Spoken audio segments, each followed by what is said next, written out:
सभी साथियों को नमस्कार। आज के इस वीडियो में हम बात करेंगे रेलवे एनटीपीसी एग्ज़ाम 2025 के बारे में। जैसा कि आप सभी को पता है, आज 8 अगस्त हो चुकी है और 8 अगस्त को रेलवे एनटीपीसी 12th लेवल की पहली और दूसरी शिफ्ट दोनों कंप्लीट हो चुकी है। बच्चे एग्ज़ाम देकर एग्ज़ाम सेंटर से बाहर आ चुके हैं। तो भाई हमको क्वेश्चन मिल चुके हैं, तो उन क्वेश्चनों के बारे में हम बात करेंगे। तो देखो भाई, कौन कौन से प्रश्न आए हैं इस बारे में आज इस वीडियो में हम बात करेंगे। कैसा रहा आज के पेपर का लेवल, क्योंकि कल 7 अगस्त का भी पेपर था, तो उससे कंपेयर करेंगे कि क्या पेपर आज कठिन आया था या फिर कल के जैसा ही है। इसके अलावा मेरे भाई सेफ स्कोर कितना रह सकता है आज के पेपर का, इसके अलावा कट ऑफ कितनी जा सकती है, इन सब चीज़ों के बारे में हम 1 बाय 1 जो है इस वीडियो में बात करने वाले हैं। तो वीडियो को एकदम लास्ट तक देखना। जिनका भी पेपर आने वाले दिनों में है उन सभी के लिए ये वीडियो काफ़ी ज़्यादा इंपॉर्टेंट होने वाला है। तो शुरू करते हैं क्लास को बिना किसी देरी के। तो पहले हम बात करेंगे कि कौन कौन से प्रश्न आए हैं। तो देखो भाई, आज के जो पेपर का जो क्वेश्चन मुझे बच्चों के द्वारा मिला वो ये था कि महात्मा गांधी ने पहला सत्याग्रह कहाँ पर किया था। ठीक है भाई, महात्मा गांधी ने पहला सत्याग्रह कहाँ किया। ठीक है भाई, पहला सत्याग्रह कहाँ पर किया था। तो देखो मेरे भाई, महात्मा गांधी के अगर मैं पहले सत्याग्रह की बात करता हूँ तो महात्मा गांधी ने पहला जो सत्याग्रह था वो दक्षिण अफ्रीका में किया था। कहाँ पर मेरे भाई? दक्षिण अफ्रीका में किया था। ये बात तुमको याद होनी चाहिए। लेकिन अगर मैं बात करूँ मेरे भाई कि भारत में पहला सत्याग्रह कहाँ पर किया था, क्योंकि भारत में भी तो आप लोगों से पूछा जा सकता है। तो भाई भारत में आपका किया था 1917 में आपका कौन सा चंपारण सत्याग्रह भारत में सबसे पहले किया था। उसके बाद में 1918 में आपका खेड़ा आंदोलन, ये भी महात्मा गांधी ने किया। उसके बाद में 1920 में आपका असहयोग आंदोलन किया था, इसमें भी आपके महात्मा गांधी का नाम आता है। इसके बाद में 1930 में इन्होंने सविनय अवज्ञा आंदोलन किया था। कौन सा मेरे भाई? सविनय अवज्ञा आंदोलन किया था, ये भी आएगा। इसके बाद में 1942 में भारत छोड़ो आंदोलन भी, इसमें भी महात्मा गांधी का नाम आता है। तो महात्मा गांधी जी ने पहला सत्याग्रह कहाँ पर किया था? दक्षिण अफ्रीका में। लेकिन अगर मैं भारत की बात करूंगा कि भारत में पहले कहाँ पर किया था, तो 1917 का चंपारण सत्याग्रह तुमको याद होना चाहिए। अगला जो क्वेश्चन मेरे भाई आप लोगों से आज के पेपर में पूछा गया था वो ये था कि 2024 तक भारत का सबसे ऊंचा रेलवे पुल मेरे भाई कौन सा है। ठीक है भाई, दूसरा क्वेश्चन पूछा गया था कि 2024 तक भारत का सबसे ऊंचा रेलवे पुल कौन सा है। भारत का सबसे ऊंचा रेलवे पुल मेरे भाई आपका कौन सा है। तो आपने मेरे भाई YouTube के जो शॉर्ट वीडियो होते हैं उनमें भी आपने इस पुल को देखा होगा, और ये एग्जाम में आप लोगों से पूछा जाएगा। ठीक है, चिनाब रेलवे ब्रिज कौन सा मेरे भाई? आपका चिनाब रेलवे ब्रिज। ठीक है, ये आपने शॉर्ट वीडियो में भी देखा होगा, बाकी आपको याद तो होना ही चाहिए। चिनाब रेलवे ब्रिज भारत का सबसे ऊंचा रेलवे पुल है, ये आपको याद होना चाहिए। एक क्वेश्चन मेरे भाई जो आज के पेपर में पूछा गया था कि दीपक कुमार केडिया किस पद पर कार्यरत हैं। ठीक है भाई, तुमसे पूछा गया था कि दीपक कुमार केडिया किस पद पर कार्यरत हैं, किस पद पर हैं। ठीक है भाई, दीपक कुमार केडिया किस पद पर है, आज के पेपर में आप लोगों से पूछा गया था। तो मेरे भाई ये वर्तमान में आपके नेशनल सिक्योरिटी गार्ड हैं। कौन मेरे भाई? आपके नेशनल सिक्योरिटी। ठीक है मेरे भाई, नेशनल सिक्योरिटी गार्ड के पद पर ये आपके ठीक है, जिसको हम शॉर्ट में NSG बोलते हैं। ठीक है भाई, NSG बोलते हैं। ये बात भी तुमको याद होनी चाहिए। अब बढ़ते हैं मेरे भाई अगले सवाल पर। तो अगला सवाल जो आज के पेपर में पूछा गया था वो ये था कि स्वर्ण मंदिर को किस नाम से जानते हैं। किसको मेरे भाई? आपके स्वर्ण मंदिर को किस नाम से जाना जाता है। स्वर्ण मंदिर को किस नाम से जाना जाता है, ये क्वेश्चन आज के पेपर में पूछा गया था। तो मेरे भाई स्वर्ण मंदिर की बात करूंगा मैं, तो ये कहाँ पर है आपके? सर ये तो पंजाब में है। कहाँ पर है? सर ये तो अमृतसर में है। कहाँ पर भाई? अमृतसर में। सर निर्माण किसने करवाया था? निर्माण तो मेरे भाई गुरु रामदास ने शुरू किया था। किसने भाई? गुरु रामदास ने निर्माण शुरू किया था। लेकिन इसका नाम क्या है? तो इसको मेरे भाई आप हरमंदिर साहिब के नाम से भी जानते हैं। किसके नाम से? हर मंदिर साहिब के नाम से भी इसको जाना जाता है। किसको मेरे भाई? आपके स्वर्ण मंदिर को। तो ये बात भी आपको याद होनी चाहिए, एग्जाम में आप लोगों से आज के पेपर में पूछी गई थी। अगला सवाल मेरे भाई जो आज के पेपर में पूछा गया था, ठीक है, इंदिरा एक्सरसाइज का 14वां संस्करण पूछा गया था। ठीक है मेरे भाई, आज के पेपर में पूछा गया था इंदिरा एक्सरसाइज का 14वां संस्करण। ठीक है, तो भाई आज के पेपर में पूछा गया था IND, ठीक है INDRA, इंदिरा एक्सरसाइज का जो 14वां संस्करण है उसके बारे में कोई क्वेश्चन आज के पेपर में पूछा गया था। तो ये बात आपको याद होनी चाहिए। तो इंदिरा एक्सरसाइज मेरे भाई भारत और रूस के बीच में होती है। किसके बीच में? पहली बात तो आपको क्या याद होनी चाहिए मेरे भाई? भारत और रूस के बीच में होती है, ये बात भी याद होना चाहिए। इसके अलावा बात करें तो ये आपका 28 मार्च से लेकर 2 अप्रैल तक चला था। 28 मार्च से लेकर 2 अप्रैल तक चला। इसके अलावा मेरे भाई ये आपका 2 चरणों में हुआ था। कितने चरणों में मेरे भाई? 2 चरणों में हुआ था। तो ये बात भी आपको याद होनी चाहिए। ठीक है, तो इंदिरा एक्सरसाइज का 14वां संस्करण, ठीक है, भारत और रूस के बीच में हुआ, 28 मार्च से 2 अप्रैल तक चला। इसके अलावा 2 चरणों में आपका ये पूरा हुआ था। ये आज के पेपर में पूछा गया। अगला क्वेश्चन भाई जो आज के पेपर में आप लोगों से पूछा गया था, चागोस द्वीप के बारे में क्वेश्चन आया था। किसके बारे में भाई? चागोस द्वीप के बारे में क्वेश्चन आया था कि चागोस द्वीप किन 2 देशों के बीच में है?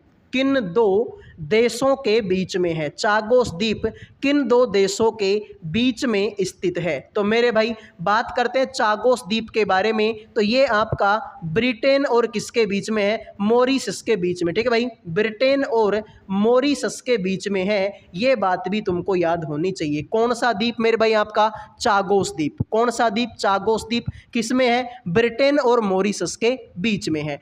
एक क्वेश्चन मेरे भाई आज के पेपर में आप लोगों से पूछा गया था कि मिस वर्ल्ड 2025, ठीक है भाई, मिस वर्ल्ड 2025 का भारत का नेतृत्व किसने किया था? ठीक है भाई, आप लोगों से पूछा गया कि मिस वर्ल्ड 2025 में भारत का नेतृत्व किसने किया था, या फिर भाई भारत का प्रतिनिधित्व किसने किया था? तो आप बताएंगे मेरे भाई। मिस वर्ल्ड 2025 में जो कि हैदराबाद में इसका आयोजन हुआ था, तो इसमें भारत का प्रतिनिधित्व किसने किया था? आप बोलोगे नंदिनी गुप्ता ने। किसने मेरे भाई? नंदिनी गुप्ता ने इसका नेतृत्व किया था। तो ये आज के पेपर में आप लोगों से पूछा गया था। ये राजस्थान की रहने वाली है। ठीक है भाई, ये राजस्थान की रहने वाली है नंदिनी गुप्ता। एक क्वेश्चन भाई सांची के स्तूप से आया था। किसके स्तूप से मेरे भाई? सांची के स्तूप से कोई क्वेश्चन आपके पेपर में आज के पूछा गया था। तो सांची के स्तूप की बात करेंगे मेरे भाई, तो देखिए ये आपके कहाँ पर है? मध्य प्रदेश में है। ये आपके बेतवा नदी के किनारे है। कौन सी नदी? बेतवा नदी। इसका मेरे भाई निर्माण जो है किसने करवाया था? निर्माण मेरे भाई सम्राट अशोक ने इसका निर्माण करवाया। किसने? सम्राट अशोक ने इसका निर्माण करवाया था। सांची के स्तूप के बारे में बात करेंगे तो बौद्ध धर्म का है। किसका मेरे भाई? आपके बौद्ध धर्म का प्रतीक है। तो ये बात तुमको याद होनी चाहिए। ठीक है, तो भाई सांची के स्तूप से कोई क्वेश्चन आया था, मध्य प्रदेश में है, बेतवा नदी के किनारे है, स्तूप का संबंध बौद्ध धर्म से होता है और इसका निर्माण सम्राट अशोक ने करवाया था। ये आज के पेपर में पूछा गया था। एक क्वेश्चन आया था मेरे भाई आपका ऑपरेशन खंजर से। ठीक है भाई, एक क्वेश्चन आया था किसका? ऑपरेशन खंजर युद्ध अभ्यास से। ठीक है मेरे भाई, खंजर युद्ध अभ्यास से क्वेश्चन आया था कि खंजर युद्ध अभ्यास। ठीक है भाई, तो देखो खंजर युद्ध अभ्यास से कोई क्वेश्चन आया था। तो खंजर अगर मैं युद्ध अभ्यास की बात करूंगा तो ये आपका भारत और किर्गिस्तान के बीच में हुआ है। किसके बीच में मेरे भाई? भारत और किर्गिस्तान के बीच में खंजर युद्ध अभ्यास हुआ। ये बात भी आपको याद होनी चाहिए। ये कब से कब तक चला मेरे भाई? आप बोलोगे 10 मार्च से लेकर 23 मार्च 2025 तक चला है। ठीक है भाई, 10 मार्च 2023, ठीक है, 10 मार्च से 23 मार्च 2025 तक चला। इसके अलावा सर ये 12वां संस्करण था। कौन सा मेरे भाई? सर ये 12वां संस्करण था। तो ये बात भी तुमको याद होनी चाहिए। आज के पेपर में ये क्वेश्चन आप लोगों से पूछा गया है। इसके अलावा मेरे भाई जो आज के पेपर में पूछा गया था कि जैन धर्म का पहला संकलन कहाँ पर हुआ? ठीक है मेरे भाई, जैन धर्म का पहला संकलन, ठीक है, जैन धर्म का जैन धर्म का पहला संकलन मेरे भाई कहाँ पर हुआ था? तो ये क्वेश्चन आपके पेपर में पूछा गया, संकलन कहाँ हुआ? तो जैन धर्म के पहले संकलन की अगर मैं बात करूंगा तो ये आपका पाटलिपुत्र में हुआ था। कहाँ पर मेरे भाई? पाटलिपुत्र में। जैन धर्म से अगर कोई क्वेश्चन पूछा जाए तो आप बोल देना मेरे भाई कि जैन धर्म में आपकी महावीर जयंती मनाई जाती है। कौन सी मेरे भाई? महावीर जयंती मनाई जाती है। इसके अलावा जैन धर्म में आपका पर्युषण पर्व भी मनाया जाता है। ये बात भी तुमको याद होनी चाहिए, ठीक है। तो एग्जाम में आप लोगों से आज के पेपर में ये पूछा गया था। एक मेरे भाई पूछा गया था, भारत और श्रीलंका के बीच में कौन सी जल संधि है? भारत और श्रीलंका के बीच में, भारत और श्रीलंका के बीच जल संधि कौन सी है? भारत और श्रीलंका के बीच की जल संधि आपसे पूछी गई थी, तो आप बात करोगे मेरे भाई पाक जल डमरू मध्य संधि। कौन सी मेरे भाई? आपके पाक जल डमरू मध्य संधि किसके बीच में है? तो सर ये भारत और श्रीलंका के बीच में है। ये क्वेश्चन भी आज के पेपर में पूछा गया था। एक क्वेश्चन जो मैंने सुबह भी आपको बता दिया था, आज के पेपर में पूछा गया था कि मेघालय का कौन सा शहर सबसे ज़्यादा प्रदूषित है? ठीक है मेरे भाई, मेघालय का कौन सा शहर, मेघालय का कौन सा शहर सबसे ज़्यादा प्रदूषित है? सबसे ज़्यादा प्रदूषित है मेघालय का शहर। तो मेरे भाई सबसे ज़्यादा प्रदूषित, तो मेघालय का कौन सा शहर जो सबसे ज़्यादा प्रदूषित है? आप बात करोगे सर बर्नीहाट। कौन सा मेरे भाई? बर्नीहाट। ये मैंने आपको सुबह की क्लास में भी बता दिया था, ठीक है। आज के पेपर में क्वेश्चन पूछा गया था। एक मेरे भाई आपका, ठीक है, कि पिट्स इंडिया एक्ट से कोई क्वेश्चन आया था, ठीक है मेरे भाई। आपका पिट्स इंडिया एक्ट से कोई क्वेश्चन आया था। तो पिट्स इंडिया एक्ट की अगर मैं बात करता हूं तो ये मेरे भाई आपका 1784 है, ठीक है। पिट्स इंडिया एक्ट मेरे भाई कौन सा है? आपका 1784 है। ये बात भी आपको याद होनी चाहिए। इसके द्वारा मेरे भाई क्या हुआ था कि ईस्ट इंडिया कंपनी पर ब्रिटिश सरकार का केंद्रीकृत नियंत्रण हो गया था, ठीक है मेरे भाई। इसमें क्या हुआ था कि ईस्ट इंडिया जो कंपनी है आपकी, कौन सी भाई? ईस्ट इंडिया जो कंपनी है, ईस्ट इंडिया कंपनी पर ब्रिटिश सरकार का नियंत्रण हो गया था, ठीक है मेरे भाई। किसका? ब्रिटिश सरकार का नियंत्रण हो गया था। ये बात भी तुमको याद होनी चाहिए। आज के पेपर में ये क्वेश्चन पूछा गया था, ठीक है भाई। एक क्वेश्चन जो आज के पेपर में पूछा गया था वो ये था, कहाँ गया वो क्वेश्चन भाई, ठीक है। भारत का कौन सा राज्य जो मैदानी क्षेत्र भी है, पठारी क्षेत्र भी है और प्रायद्वीपीय पठार में भी आता है, ठीक है भाई।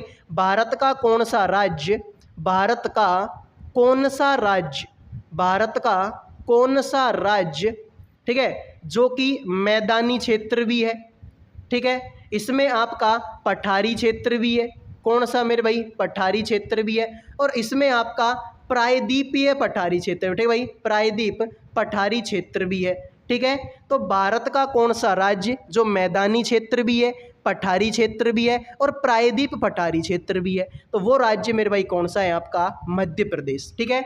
वो राज्य कौन सा है? आपका मध्य प्रदेश है। आज के पेपर में ये क्वेश्चन भी आप लोगों से पूछा गया था। ये भाई आपको याद होना चाहिए। एक मेरे भाई आपसे पूछा गया था कि सुप्रीम कोर्ट ने किस संस्था को, ठीक है, ये थोड़ा सा याद रखना भाई, सुप्रीम कोर्ट ने किस संस्था को, सुप्रीम कोर्ट ने किस संस्था को सुल्तानपुर में, ठीक है, सुल्तानपुर में 125 एकड़ भूमि, 125 एकड़ भूमि के आवंटन को रद्द करने के फैसले को सही ठहराया, ठीक है, रद्द करने के फैसले को सही ठहराया, फैसले को सही ठहराया। तो मेरे भाई आप लोगों से पूछा गया कि सुप्रीम कोर्ट ने किस संस्था के सुल्तानपुर में 125 एकड़ भूमि के आवंटन को रद्द करने के फैसले को सही ठहराया? तो आप बोलोगे मेरे भाई कमला नेहरू मेमोरियल ट्रस्ट के फैसले को, ठीक है मेरे भाई, ठीक है। कौन सी संस्था थी मेरे भाई? वो संस्था थी आपकी कौन सी? कमला नेहरू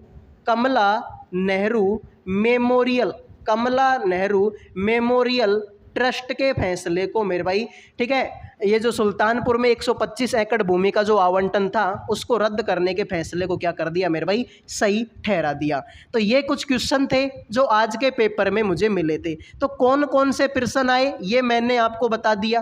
कैसा रहा आज के पेपर का लेवल, तो मैं तुमको बता दूं भाई, वैसे तो देखो रीजनिंग और मैथ तो आसान थी, रीजनिंग और मैथ तो क्या थी मेरे भाई, इजी टू मॉडरेट थी। ठीक है, रीजनिंग और मैथ इजी टू मॉडरेट थी। लेकिन भाई जीके में मोय मोय हो गया। ठीक है भाई, जीके में मोय मोय हो गया।